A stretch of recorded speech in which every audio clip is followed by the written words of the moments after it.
The head of the International Monetary Fund has been charged with sexual assault, attempted rape, and unlawful imprisonment. New York police pulled Dominique Strauss-Kahn from a plane just minutes before he was due to depart for Paris and questioned him on suspicion of assaulting a hotel maid. For perspective on this, we're joined from Gerald Celente, director of the Trends Research Institute in New York.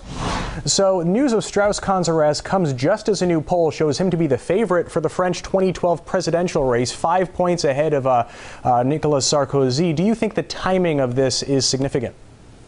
Well, first of all, we have to maintain that he's innocent until proven guilty. Having said that, Agence France-Presse has reported that it may be some dirty tricks from his political rivalry. And we hear Sarkozy, of course, saying that this is very humiliating for the IMF chief to be, dropping his pants like this, so to speak, as they're dropping bombs on Libya. And also, let us not forget that he's caused, Strauss-Kahn has, a lot of uproar in the United States recently when he announced that the United States has lost is losing its supremacy as an economic world power, and China will be taking over. So he has a lot of enemies here. Now, Strauss-Kahn was expected to decide soon whether or not to run for the French presidency. That would mean giving up his post as IMF chief. Do you think both those careers are finished now? Oh, yes, most highly likely. But, these politicians, the very rich, Matt, are different than you or me. They live by different rules, and there's no level of humiliation too low for them to stoop to before they bounce back. I mean, you just look at the cast of presidential characters, senators, congressmen, and governors that have also been caught with their pants down that get rewarded. Like, for example, the guy that's the host on CNN, Eliot Spitzer. He passed a John law in New York. If you got caught with a hooker, you get busted. He got caught with $1,000 a night hookers, and he has his own show on CNN. So really what the IMF chief is doing is basically what the IMF does.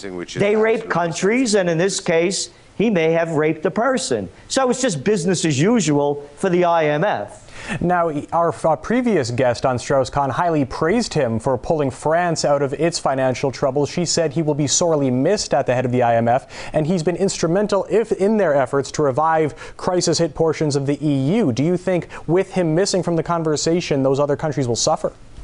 No, he hasn't done anything to help them. Look at the crisis in Portugal. Greece is about to default. All the IMF does is they have lovely language, these white shoe boys. They call it privatization. Yeah, that's taking expensive and very valuable national resources and selling them cheaply to their friends. No, they'll just put in another crime boss, so to speak, to do the deals. Now, with Strauss-Kahn out of the picture in French politics, does this give an edge to Nicolas Sarkozy?